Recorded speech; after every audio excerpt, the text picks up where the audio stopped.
Plot দুর্নীতির ৩ মামলায় ২ সন্তান সহ শেখ হাসিনার বিচার শুরু। সাক্ষ্য গ্রহণ ১১ই আগস্ট।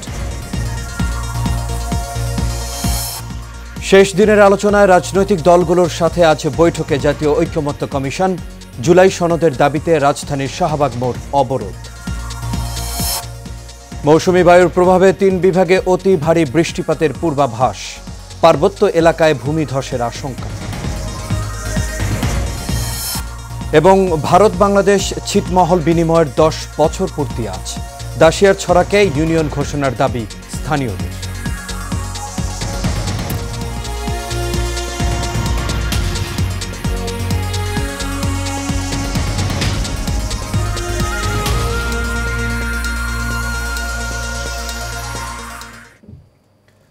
সবাইকে স্বাগত এশিয়ান নিউজে। দর্শক, পুরো সংবাদ জুড়ে আপনাদের সঙ্গে আছি আমি আনোয়ার রাজ। এতক্ষণ শুনছিলেন বিআরবি কেবল ইন্ডাস্ট্রিজ লিমিটেড সংবাদ শিরোনাম। এবার চলে যাচ্ছে পুরো খবরে। রাজধানীর পূর্বাচলে প্লট দুর্নীতির ৩ মামলায় সাবেক প্রধানমন্ত্রী শেখ হাসিনা ও তার ছেলে সজীব ওয়াজেদ জয় এবং মেয়ে সাইমা ওয়াজেদ পুতুলের বিরুদ্ধে অভিযোগ গঠন করেছেন আদালত। এর মাধ্যমে এসব মামলার আনুষ্ঠানিক বিচার শুরু হলো। গত 12, 13 ও 14 জানুয়ারি নিজের এবং স্বজনদের নামে প্লট বরাদ্দে অনিয়ম ও দুর্নীতির অভিযোগে শেখ হাসিনা সহ 28 জনের বিরুদ্ধে 6টি মামলা করে দুদক। এরপর 25 মার্চ তাদের বিরুদ্ধে অভিযোগপত্র দাখিল করে সংস্থাটি।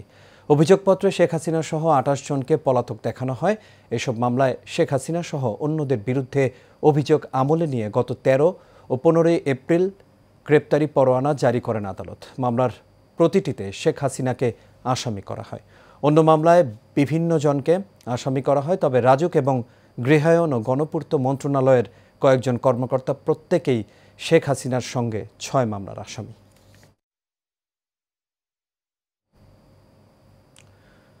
সরকারি কর্ম কমিশন দুদক মহা হিসাব নিরীক্ষক ও নিয়ন্ত্রক এবং ন্যায়পাল নিয়োগের বিধান নিয়ে শেষ দিনের আলোচনায় রাজনৈতিক দলগুলোর সাথে আজ বৈঠকে বসেছে জাতীয় ঐকমত্য কমিশন।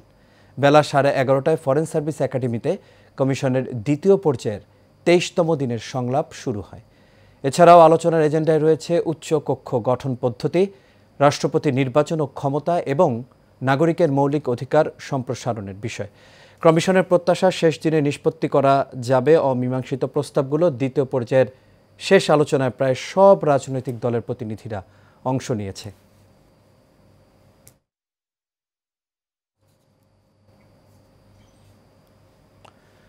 জুলাই সনদের দাবিতে রাজধানীর শাহবাগ মোড় অবরোধ করেছে জুলাই যোদ্ধারা। আজ বৃহস্পতিবার সকাল 11টার দিকে শাহবাগ মোড় অবরোধ করেন তারা। এতে যান চলাচল বন্ধ হয়ে যায়। এদিকে নিরাপত্তা জোরদারে পুলিশ ও বিজিবি মোতায়েন করা হয়েছে। জুলাই যোদ্ধাদের ভাষ্য, এখনও জুলাই সনদ না হওয়ায় আহত ও শহীদ পরিবারের সদস্যরা বাধ্য হয়েই আন্দোলনে নেমেছেন। বারবার এই দাবি জানানো হলেও কোনো অগ্রগতি হয়নি। তারা বলছেন, জুলাই সনদ আমাদের দাবি নয়, এটি আমাদের অধিকার। দাবি আদায় না হওয়া পর্যন্ত আন্দোলন চলবে। জুলাই সনদ নিয়ে আশ্বাস পূরণ না হলে শাহবাগে অস্থায়ী মঞ্চ তৈরি করে অবস্থান করবেন বলে হুঁশিয়ারি উচ্চারণ করেছেন জুলাই যোদ্ধারা।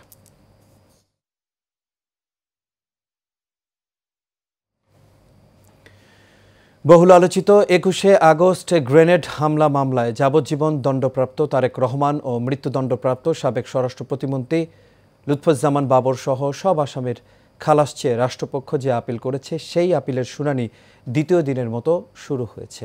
বৃহস্পতিবার সকাল 9:30 থেকে প্রধান বিচারপতি ডক্টর সৈয়দ রেফাত আহমেদের নেতৃত্বে 6 বিচারপতির আপিল বেঞ্চে শুনানি চলছে। এর আগে গত 1 ডিসেম্বর 21 আগস্ট গ্রেনেড হামলার ঘটনায় হত্যা ও বিস্ফোরক দ্রব্য আইনের মামলায় বিএনপির ভারপ্রাপ্ত চেয়ারম্যান তারেক রহমান সহ সব আসামিকে খালাস দিয়ে রায় দেন হাইকোর্ট। পরে 19 মার্চ সব আসামির খালাসের বিরুদ্ধে আপিল করে রাষ্ট্রপক্ষ।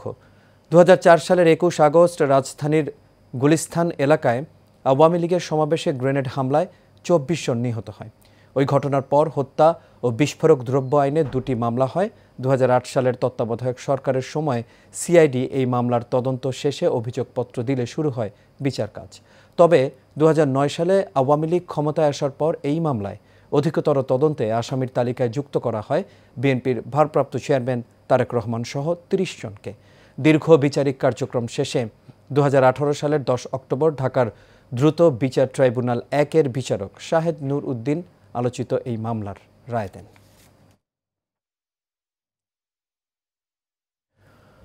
সক্রিয় দক্ষিণ পশ্চিম মৌসুমী বায়ুর প্রভাবে আগামী ২৪ ঘন্টায় ৩ বিভাগে ভারী থেকে অতি ভারী বৃষ্টি হতে পারে বলে আভাস দিয়েছে আবহাওয়া অধিদপ্তর। সেই সঙ্গে এই ভূমিধসের শঙ্কার কথাও জানিয়েছে এই সংস্থাটি।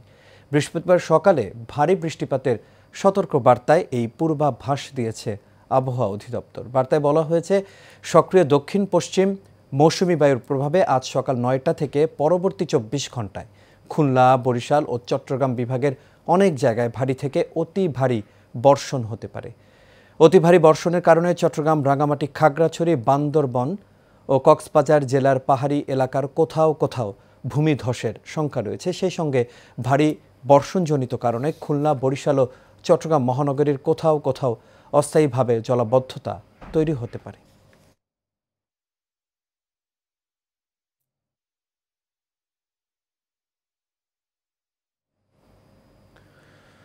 ভারত বাংলাদেশ ছিটমহল বিনিময়ের ১০ বছর আজ। ২০১৫ সালের ৩১ জুলাই মধ্যরাতে ইন্দিরা মুজিব চুক্তির আলোকে দুদেশের ১৬২টি ছিটমহলের মধ্যে ভারতের ১১১টি ছিটমহল বাংলাদেশের মূল ভূখণ্ডের সঙ্গে মিলিত হয়। অন্যদিকে ভারতে যুক্ত হয় বাংলাদেশের ৫১টি ছিটমহল। এতে মুক্তি মেলে ৬৮ বছর ধরে বন্দি জীবন কাটানো মানুষদের। প্রতিনিধি জাহাঙ্গীর আলমের রিপোর্ট, জানাচ্ছেন সোয়েব সাত্তার লিজন।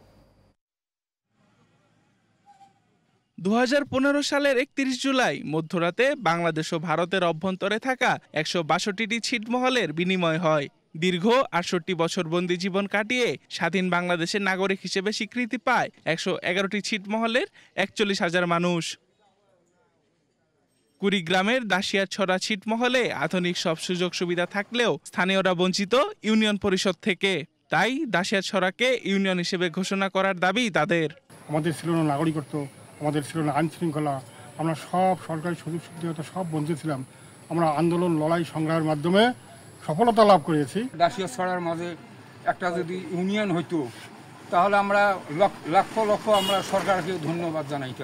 আমরা ছিটমহলবাসী ছিলাম, তাই আমার বড় ভাই বোন লেখাপড়া করতে পারিনি। এখন আমাদের বাড়ির পাশে শিক্ষা প্রতিষ্ঠান হওয়া এখন আমরা লেখাপড়া করতে পারছি। সরকার যেন এই ছিটমহল আলাদাভাবে একটি দাসিয়াছড়া নাম দিয়ে একটি ইউনিয়ন পরিষদ করে। প্রতি বছরের ন্যায় এবছরও ছিটমহল বিনিময়ের দিনটি স্মরণীয় করে রাখতে নেওয়া হয়েছে নানা কর্মসূচি।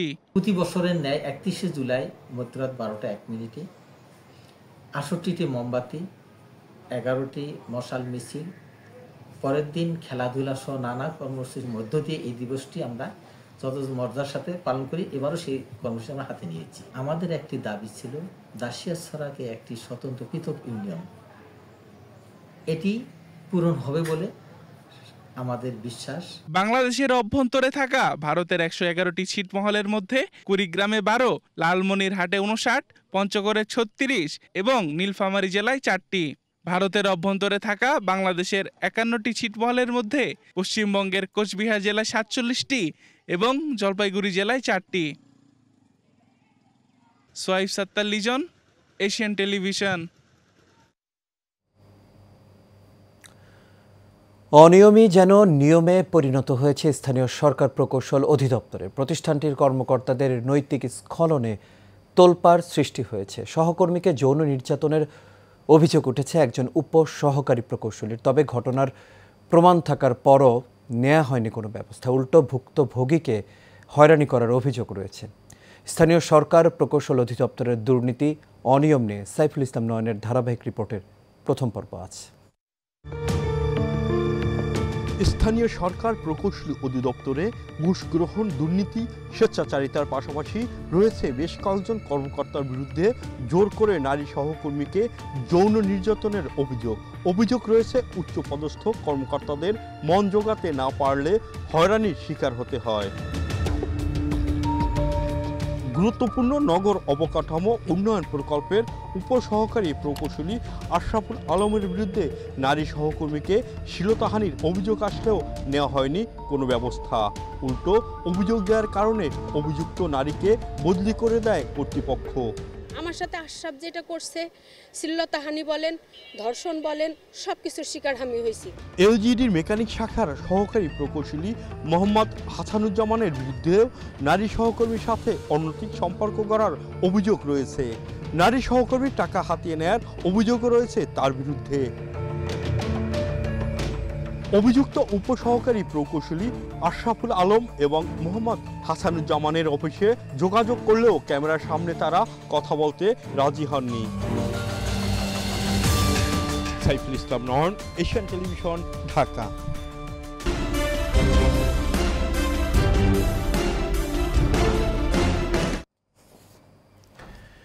কুড়িগ্রামের নাগেশ্বরীতে বিষাক্ত সাপ ধরতে গিয়ে সাপের কামড়ে এক সাপুরের মৃত্যু হয়েছে। উপজেলার বল্লবের খাস ইউনিয়নের কাপালিপাড়ায় এই ঘটনাটি ঘটে। নিহত ওই সাপুরের নাম বয়েজউদ্দিন। স্থানীয়রা জানান, সকালে ইমরান আলীর বাড়িতে একটি বিষাক্ত সাপ দেখতে পায় পরিবারের লোকজন। পরে সাপটি ধরতে স্থানীয় সাপুরে বয়েজউদ্দিনকে খবর দেওয়া হয়। খবর পেয়ে বয়েজউদ্দিন সাপটি ধরে বস্তায় ভরার সময় হাতে কামড় দেয়। পরে হাসপাতালে নেয়ার পর তার মৃত্যু হয়।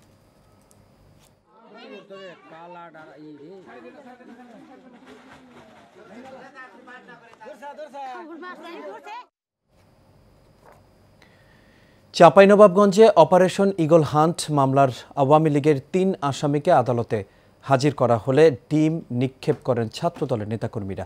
এই ঘটনায় জেলা ছাত্রদলের সিনিয়র যুগ্ম আহ্বায়ক শেতাউর রহমান সহ 4 জনকে পুলিশ হেফাজতে নেওয়া হয়েছে। চাঁপাইনবাবগঞ্জ চিফ জুডিশিয়াল ম্যাজিস্ট্রেট আদালতের হাজতখানার সামনে এই ঘটনা ঘটে। জানা যায়, শিবগঞ্জ উপজেলা আওয়ামী লীগের সহসভাপতি আব্দুল সালাম সহ 3 জন আসামি জামিন আবেদন করলে আদালত তা নামঞ্জুর করে তাদের কারাগারে পাঠানোর নির্দেশ দেন। এ সময় আদালত প্রাঙ্গণে আওয়ামী লীগের অঙ্গ সংগঠনের নেতাকর্মীদের আগমনের খবর পেয়ে সেখানে জড়ো হন ছাত্রদলের নেতাকর্মীরা। পরে হাজতখানা থেকে বের হওয়ার সময় ছাত্রদল কর্মীরা আসামিদের লক্ষ্য করে ডিম ছোড়েন।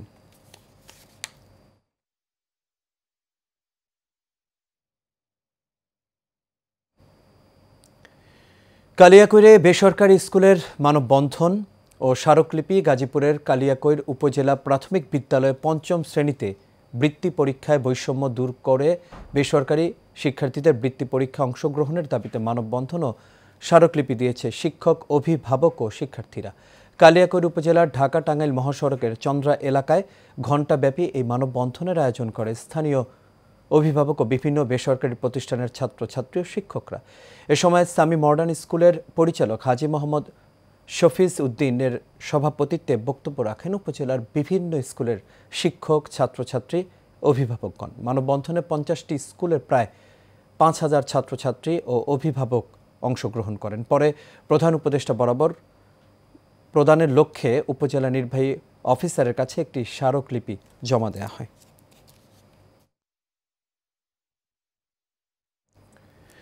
নরসিংদীর রায়পুরায় শ্রীনগর গ্রামে অস্ত্রসহ 12 মামলার আসামি সোহেল গ্রেপ্তারের পরে তার সমর্থিত ও এলাকার প্রায় অর্ধশতাধিক বাড়িঘর ভাঙচুর ও অগ্নিসংযোগ করা হয়েছে। ইউনিয়ন পরিষদের সদস্য রফিক মিয়া জানান, এলাকার সাধারণ মানুষের বাড়িঘরে হামলা চালিয়ে ভাঙচুর করা হয়েছে। আর এই ঘটনায় রায়পুরা থানার ভারপ্রাপ্ত কর্মকর্তা প্রবীর কুমার ঘোষ বলেন, ভাঙচুরের অভিযোগ পাওয়া গেলে আইনগত ব্যবস্থা নেওয়া হবে।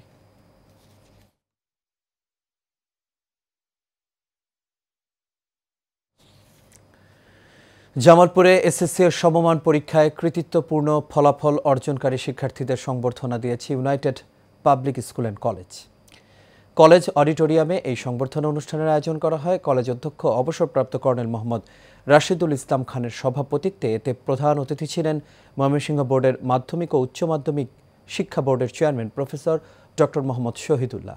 এ সময় জামালপুর জেলার বিভিন্ন শিক্ষা প্রতিষ্ঠানের 200 শিক্ষার্থীদের হাতে সম্মাননা স্মারক ও শুভেচ্ছা উপহার তুলে দেওয়া হয়।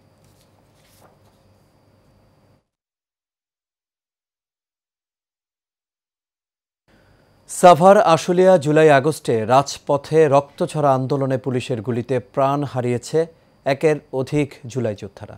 জুলাই যুদ্ধের আহতদের সুস্থতা, নিহতদের আত্মার শান্তি কামনায় আশুলিয়ায় স্মরণ সভা অনুষ্ঠিত হয়েছে। বিএনপির উদ্যোগে এর আয়োজন করা হয়। এতে অংশ নেয় বিএনপি ও সহযোগী সংগঠনের কেন্দ্রীয় নেতারা। প্রধান অতিথি হিসেবে ভার্চুয়ালি যোগ দেয় বিএনপির ভারপ্রাপ্ত চেয়ারম্যান তারেক রহমান। এ সময় আরও উপস্থিত ছিলেন ঢাকা 19 আসনের বিএনপির মনোনয়ন প্রত্যাশী কফিল উদ্দিন, আমিনবাজার ইউনিয়নের চেয়ারম্যান প্রার্থী বিএনপি নেতা আমজাদ হোসেন সহ আরও অনেকেই।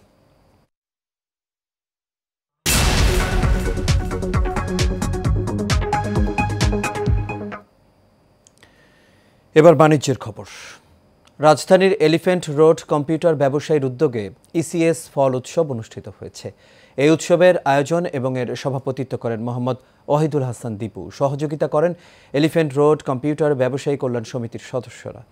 উৎসবের উদ্বোধন করেন ইসিএস এর সভাপতি মোহাম্মদ ওয়াহিদুল হাসান দীপু ও সাধারণ সম্পাদক মোহাম্মদ ইকবাল ও যুগ্ম সাধারণ সম্পাদক মোহাম্মদ আমিনুল ইসলাম।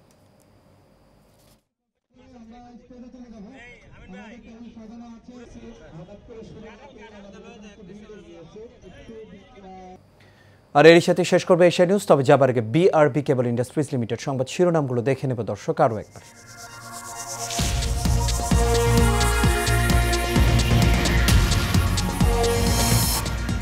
প্লট দুর্নীতির 3 মামলায় 2 সন্তান সহ শেখ হাসিনার বিচার শুরু, সাক্ষ্য গ্রহণ 11ই আগস্ট।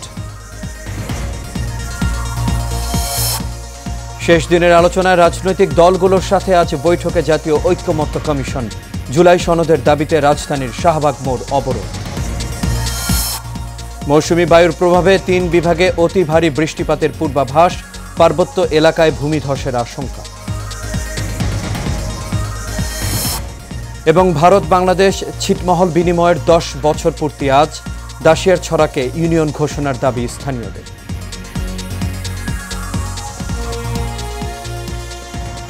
দর্শক, এই ছিল আমাদের এখনকার আয়োজনে। আমাদের পরবর্তী সংবাদ দেখার আমন্ত্রণ রইল। এতক্ষণ সাথে থাকার জন্য সবাইকে ধন্যবাদ।